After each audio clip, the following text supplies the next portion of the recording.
Hi అండి, అందరికీ నమస్కారం. Welcome to mom's food eating kids. ఆకుకూర తినని పిల్లలకి లేదా పెద్దవాళ్ళైనా ఇలా ఒకసారి ఆకుకూర పప్పులు కలిపి ఒకసారి ఫ్రై లాగా చేసి పెట్టండి. రైస్, రోటీ, చపాతీ అలాంటి వాటిల్లోకి చాలా బాగుంటుంది. ఈ ఆకుకూరలు 3-4 రకాలు కలిపి ఇలా 2 రకాల పప్పులు కలిపి చేయండి. దానికోసం ఒక కుక్కర్ గిన్నెలోకి ఒక హాఫ్ గ్లాసు శనగపప్పు, ఒక గ్లాసు కందిపప్పు తీసుకుంటున్నాను. వీటిని శుభ్రంగా ఒక 3 సార్లు కడుక్కొని, ఒక కప్పు పాలకూర, అలాగే ఒక కప్పు తోటకూర, ఒక 2 కప్పుల గోంగూర వేసుకోండి. వీటన్నిటిని శుభ్రంగా కడిగి సన్నగా కోసి వేసుకోండి. పులుపుకి 2 కప్పుల గోంగూర వేసుకోండి, సరిపోతుంది. 1.5 గ్లాసు నీళ్లు పోసుకొని ఇప్పుడు దీనికి మూత పెట్టేసుకొని మీడియం ఫ్లేమ్ మీద ఒక 4-5 విజిల్స్ రానిచ్చుకోండి. నేను కుక్కర్లోని గాలంతా పోయిన తర్వాత చూపిస్తున్నానండి. ఇలా ఉడికిపోయి ఉంటుంది. ఇప్పుడు దీన్ని ఒక స్పూన్ తోటి ఇలా అలా కలుపుకొని పక్కన పెట్టేసుకోండి. ఇప్పుడు ఒక కడాయిని తీసుకొని దానిలోకి ఒక 3 టేబుల్ స్పూన్ల ఆయిల్ వేసుకోవాలి.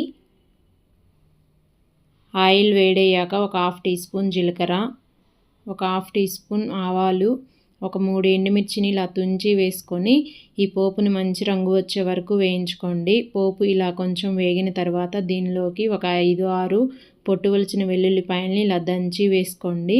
ఇవి కూడా కొంచెం రంగు వచ్చిన తర్వాత ఒక పావు టీ స్పూన్ ఇంగువ, అలాగే మీ కారానికి సరిపడా పచ్చిమిర్చిని వేసుకోండి. ఇక్కడ నేను ఒక 5-6 కాయలు వేసుకున్నాను.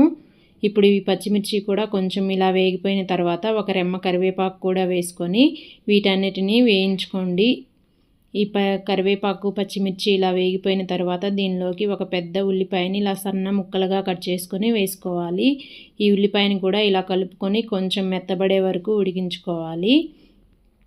ఇలా అంతా కలుపుకొని ఇప్పుడు మూత పెట్టేసుకొని ఉల్లిపాయని కొంచెం మెత్తబడే వరకు ఉడికించిన తర్వాత దీనిలోకి ఇప్పుడు ఒక అరకప్పు మెంతికూర వేసుకోండి. ఫ్లేవర్ బాగుంటుంది. ఇలాగా తాలింపులో వేసి వేయించడం వల్ల ఈ మెంతాకును కూడా ఇలా అంతా కలుపుకొని ఒక 2 నిమిషాలు బాగా వేయించండి.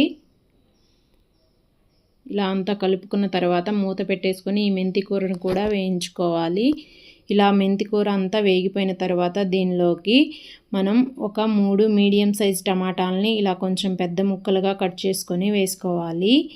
ఈ టమాటాలు కూడా బాగా కలిసిపోయేటట్టు కలుపుకొని ఇప్పుడు దీనిపైన మూత పెట్టేసి టమాటా కొంచెం మెత్తబడనివ్వండి. టమాటా ఇలా కొంచెం మెత్తబడిన తర్వాత ఒక హాఫ్ టీ స్పూన్ పసుపు, ఒక హాఫ్ టీ స్పూన్ జీలకర్ర పొడి, ఒక టీ స్పూన్ ధనియాల పొడి, ఇప్పుడు దీనిలోకి ఒక టీ స్పూన్ ఉప్పు వేసుకోండి. ఇదంతా ఒకసారి బాగా కలుపుకోవాలి. ఈ మసాలాలన్నీ ముక్కలకు బాగా పట్టేటట్టు ఇలా అంతా కలుపుకున్న తర్వాత మూత పెట్టేసి ఒక 2 నిమిషాలు వేయించండి.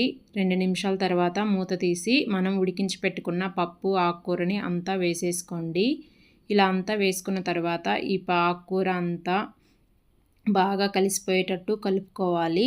ఇలా అంతా కలుపుకున్న తర్వాత ఒకసారి టేస్ట్ చెక్ చేసుకోండి. ఉప్పు, కారం ఏదైనా తగ్గినట్టు అనిపిస్తే ఇదే టైంలో అడ్జస్ట్ చేసుకోండి. నాకు కొంచెం ఉప్పు తగ్గిందండి, అందుకని నేను ఒక హాఫ్ టీ స్పూన్ ఉప్పు వేసుకొని మళ్ళీ కలుపుకున్నాను.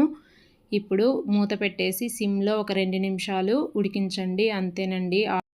ఆకుకూరలు, పప్పులు కలిపి ఇలా ఒకసారి ట్రై చేయండి. చాలా బాగుంటుంది. చపాతీ, రైస్ అలాంటి వాటిల్లోకి. ఒకవేళ అన్నంలో తినే పని అయితే మీకు కూర పలచగా కావాలంటే ఒక గ్లాస్ నీళ్లు పోసుకొని అడ్జస్ట్ చేసుకోండి, సరిపోతుంది.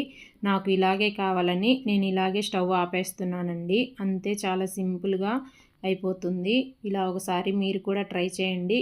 పైన కొంచెం ఇలాగా ఎండు కొబ్బరి పొడి వేసుకోండి, చాలా బాగుంటుంది. నచ్చితే లైక్ చేసి సబ్స్క్రైబ్ చేసుకొని సపోర్ట్ చేసి పక్కనే ఉన్న బెల్ బటన్ని క్లిక్ చేయండి.